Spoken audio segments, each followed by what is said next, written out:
আসসালামু আলাইকুম। আজকের আন্তর্জাতিক সংবাদে আপনাকে স্বাগতম। শুরুতেই জানিয়ে দেব সংবাদ শিরোনাম। আল আকসায় পতাকা মিছিলের পরিকল্পনা ইসরায়েলের, হামাসের কঠিন হুঁশিয়ারি। ক্ষমতার লোভে ইসরায়েলে আসল রূপ দেখালো মুসলিম ব্রাদারহুড। ফিলিস্তিনি যমজ আন্দোলনকর্মীকে আটক করল ইসরায়েলি বাহিনী। বিস্তারিত খবরে জানবেন 1200 ইসরায়েলি গোলা নিষ্ক্রিয় করল গাজা কর্তৃপক্ষ। মৃত্যুর খবর ভুয়া, বহাল তবিয়তেই আছেন আল কায়দা প্রধান।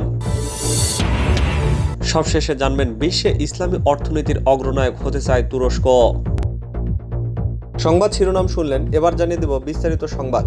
তার আগে অনুরোধ থাকবে লাইক দিয়ে পুরো ভিডিওটি দেখার এবং চ্যানেলে নতুন হলে সাবস্ক্রাইব করে বেল বাটনে ক্লিক করুন।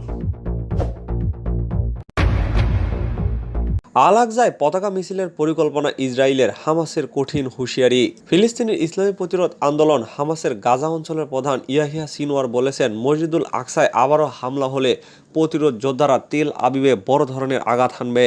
ফিলিস্তিনি ছাপা বার্তা সংস্থার সঙ্গে সাক্ষাৎকারে তিনি রবিবার এই কথা বলেন। বায়তুল মুকাদ্দাস শহরে উগ্র ইহুদিরা পতাকা মিছিল বের করার যে উস্কানিমূলক ঘোষণা দিয়েছে সে প্রসঙ্গে তিনি বলেন, ইহুদিরা যদি মসজিদুল আকসায় আবারও হামলা চালায় তাহলে আমরাও আগের অবস্থানে ফিরে যাব। এক্ষেত্রে কোনো ধরনের সন্দেহের অবকাশ নেই। ইসরায়েলের উগ্র সংগঠনগুলো বায়তুল মুকাদ্দাসে সব ইহুদিদেরকে আগামী বৃহস্পতিবার পতাকা মিছিলে অংশ নেওয়ার আহ্বান জানিয়েছে। এটাকে মারাত্মক উস্কানিমূলক পদক্ষেপ হিসাবে গণ্য করছে ফিলিস্তিনিরা। ইসরায়েলের পত্রিকা ইয়াদিউত ওহারানোতে লিখেছে, এই মিছিলের অনুমতির জন্য পুলিশের কাছে আবেদন করা হয়েছে। এই মিছিলটি বায়তুল মুকাদ্দাসের 3টি এলাকা অতিক্রম করবে। এরপর তারা মসজিদুল আকসা প্রাঙ্গণ ও প্রবেশদ্বার পর্যন্ত যাবে। হামাসের মুখপাত্র মোহাম্মদ হামুদাও মসজিদুল আকসাকে অবমাননার পরিণতির বিষয়ে আবারও সতর্ক করে দিয়েছেন। ক্ষমতার লোভে ইসরায়েলে আসল রূপ দেখালো মুসলিম ব্রাদারহুড। ইসরায়েলের নতুন জোট সরকারে যোগ দিয়েছেন ইউনাইটেড আরব লিস্ট নেতা মনসুর আব্বাস। গত বুধবার মধ্যপন্থী ইয়েশ আদিত পার্টির ইয়াহিয়া লাপিদ ও ডানপন্থী ইয়ামিনার নাফাতলি বেনেটের নেতৃত্বাধীন জোটে যোগ দেওয়ার ঘোষণা দেন তিনি। ইয়ামিনার মতো ইহুদি জাতীয়তাবাদী দলের সঙ্গে একটি ইসলামী দলের যোগ দেওয়ার খবরটি ফিলিস্তিন বা বৃহত্তম আরব বিশ্বের নজর এড়ায়নি।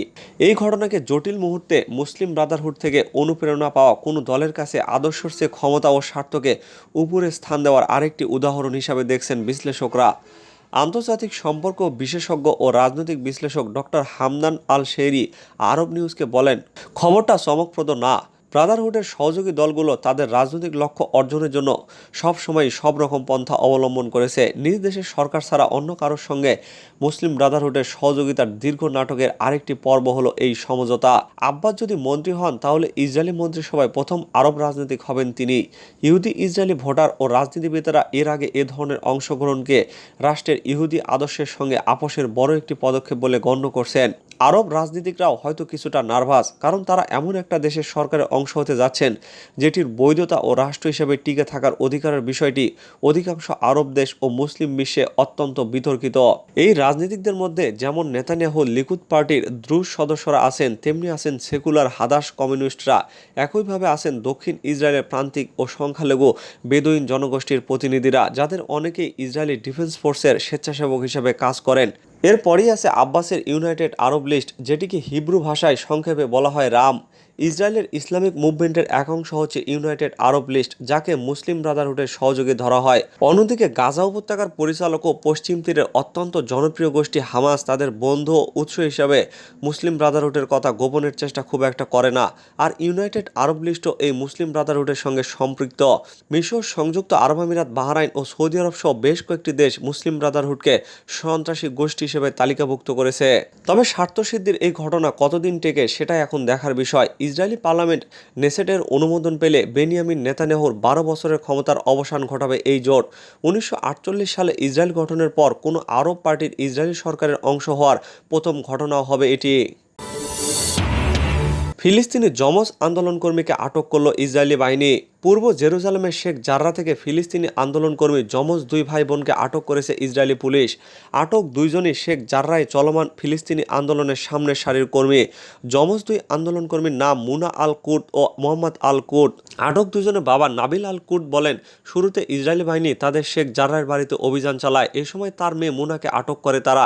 এছাড়া ফিলিস্তিনি নিউজ এজেন্সি WAFA জানায়, ইসরায়েলি পুলিশ মুনার ভাই মোহাম্মদকেও আটক করে। পরে তাদের আইনজীবী দুজনের আটকের বিষয়ে বিষয়টি নিশ্চিত করেছেন। এদিকে মুনা আল কুর্দকে আটকের ভিডিও ছড়িয়ে পড়েছে সামাজিক যোগাযোগ মাধ্যমে, যাতে দেখা যায় মুনাকে হাতকড়া পুড়িয়ে নিয়ে যাচ্ছে ইসরায়েলি পুলিশ। এ সময় মুনা তার পরিবারকে ভয় না পেয়ে আরও শক্ত হতে বলেন। যদিও পরে 32 বছর বয়সী দুই যমজের আটকের বিষয়টি স্বীকার করেছে পুলিশ। শেখ জাররাহ আন্দোলনের পেছনে তাদের উস্কানি রয়েছে এমন অভিযোগ আনা হয়েছে তাদের বিরুদ্ধে। 1200 ইসরায়েলি গোলা নিষ্ক্রিয় করল গাজা কর্তৃপক্ষ। গাজা কর্তৃপক্ষ মোট 1200 অবিস্ফোরিত ইসরায়েলি ক্ষেপণাস্ত্র, ট্যাঙ্ক ও কামানের শেল ধ্বংস করেছে। সাম্প্রতিক সময় অবরুদ্ধ গাজা উপত্যকায় হামলা করার সময় ইসরায়েলি সেনাবাহিনী এই গোলাগুলো নিক্ষেপ করে। গাজার স্বরাষ্ট্র মন্ত্রণালয়ের আওতায় কাজ করা বিস্ফোরক বিশেষজ্ঞ ইঞ্জিনিয়ার মোহাম্মদ মিকাত গতকাল বলেন, 11 দিনে গাজার বিভিন্ন অঞ্চলে ইসরায়েলের ভারী গোলাবর্ষণের পর যেসব অবিস্ফোরিত গোলা রয়ে গেছে তা নিষ্ক্রিয় করতে বিস্ফোরক বিশেষজ্ঞ ইঞ্জিনিয়ারদের বিভিন্ন দল কাজ করে যাচ্ছেন। মোহাম্মদ মিকাত আরও বলেন, যে বোমাগুলো ইসরায়েল নিক্ষেপ করেছে তা যদি বিস্ফোরিত হতো তাহলে আশেপাশের এলাকাগুলোতে বিপুল সংখ্যক মানুষ মারা যেত। এই বোমাগুলো একটি গণহত্যার কারণ হতো। পর্যাপ্ত যন্ত্রপাতি না থাকায় এই বোমা নিষ্ক্রিয় করার কাজটি ঠিকমতো করা যাচ্ছে না বলেও আক্ষেপ প্রকাশ করেছেন মোহাম্মদ মিকাত। এই বোমা নিষ্ক্রিয় করার কাজে তিনি রেড ক্রসের মতো বিভিন্ন আন্তর্জাতিক সংস্থাগুলোকে এগিয়ে আসতে বলেন, যাতে করে তারা এই কাজগুলো নিরীক্ষণ করতে পারেন এবং বোমা নিষ্ক্রিয় করার কাজে প্রয়োজনীয় যন্ত্রপাতি সরবরাহ করতে পারেন। তিনি আরও বলেন, ইসরায়েলের অবরোধের কারণে বোমা নিষ্ক্রিয় করার কাজে নিয়োজিত বিশেষজ্ঞদের সুরক্ষা সামগ্রী গাজাতে পাওয়া যাচ্ছে না। এ কারণে তাদের কাজ করাটা আরও কষ্টকর হয়ে যাচ্ছে। মৃত্যুর খবর ভুয়া, বহাল তবিয়তেই আছেন আল কায়দা প্রধান। কিছুদিন আগে তার মৃত্যুর খবর চাউর হয়েছিল, তা নাকি সম্পূর্ণ ভুয়া। বহাল তবিয়তেই আছেন আল কায়দা প্রধান আয়মান আল জাওয়াহিরি, এমনটাই দাবি করা হয়েছে জাতিসংঘের রিপোর্টে বলা হয়, আল কায়দা সহ অন্যান্য আন্তর্জাতিক জঙ্গি গোষ্ঠীর প্রচুর সদস্য আফগানিস্তানে ছড়িয়ে ছিটিয়ে আছে, কিন্তু পড়শি পাকিস্তানের সীমানায় সংগঠনের কোর গ্রুপ কারবার চালায়। সেখানে বসেই দলের ভারতীয় শাখা আল কায়দা ইন ইন্ডিয়ান সাবকন্টিনেন্ট এর সঙ্গে আগামীর পরিকল্পনা ঠিক করা হয়। জাতিসংঘের বিশ্লেষকদের দাবি, আল জাওয়াহিরি এই বিশেষ দলের সঙ্গে যুক্ত রয়েছেন। এই কুখ্যাত জঙ্গি গোষ্ঠী আপাতত আফগানিস্তানে নিরাপদ ঘাঁটি তৈরিতে ব্যস্ত, চলছে পরবর্তী টার্গেট ঠিক করার কাজও। মোট কথা, জোরদার নাশকতা চালানোর আগে আপাতত নিজেদের গুছিয়ে নিতে চাইছে তারা, এমনটাই দাবি তাদের। 2011 সালে মে মাসে পাকিস্তানের অ্যাবোটাবাদে মার্কিন সেনার এক অভিযানে ওসামা বিন লাদেন নিহত হওয়ার পর তার উত্তরসূরি হিসেবে আল কায়দার প্রধান নিযুক্ত হন আয়মান আল জাওয়াহিরি, যিনি পেশায় ছিলেন একজন শল্য চিকিৎসক। ক্রমে জঙ্গি কার্যকলাপে জড়িয়ে পড়েন, গড়ে তোলেন মিশরীয় ইসলামিক জিহাদ নামে একটি সংগঠন। গত বছর নভেম্বর নাগাদ রটে যায় ওসামা বিন লাদেনের উত্তরসূরি আল কায়দা প্রধান আয়মান আল জাওয়াহিরি 1 মাস আগেই মারা গিয়েছেন। কোনো অভিযানে নয়, শারীরিক অসুস্থতার কারণেই তার মৃত্যু হয়েছে বলে দাবি করা হয়।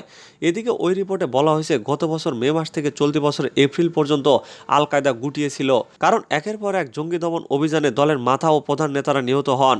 তালেবানের অন্দরেও একই ছবি, তাই উপযুক্ত নেতৃত্বের অভাবে জাল ছড়াতে পারছিল না কোনো সংগঠনই। সম্প্রতি রণকৌশলে বদল আনা হয়েছে। আন্তর্জাতিক মহলে নাশকতার ছক কষতে আল কায়দার উপর নিজেদের নিয়ন্ত্রণ আরও বাড়িয়েছে তালেবান।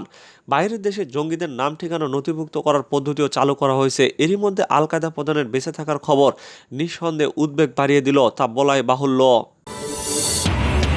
বিশ্বে ইসলামী অর্থনীতির অগ্রনায়ক হতে চায় তুরস্ক।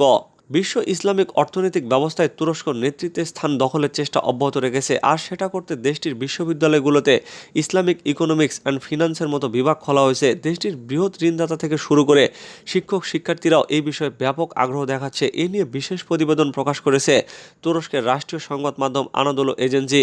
তুরস্কের কোনিয়া কারাতায় বিশ্ববিদ্যালয়ের ইসলামিক ইকোনমিক্স অ্যান্ড ফাইন্যান্স বিভাগের প্রধান হামদি দোনদুরেন বলেন, তুরস্কের বৈশ্বিক ইসলামিক অর্থনৈতিক ব্যবস্থার অগ্রনায়ক হতে চাওয়ার উদ্যোগ প্রশংসনীয়, তবে ইসলামিক অর্থনৈতিক ব্যবস্থা শুধুমাত্র ইসলামিক ব্যাংকিং নয়, ইন্স্যুরেন্স, কোষাগার ব্যবস্থাপনা, হিসাব রক্ষণ এবং লেনদেন নিয়ন্ত্রণ কার্যক্রমও ইসলামিক অর্থনৈতিক ব্যবস্থার অংশ।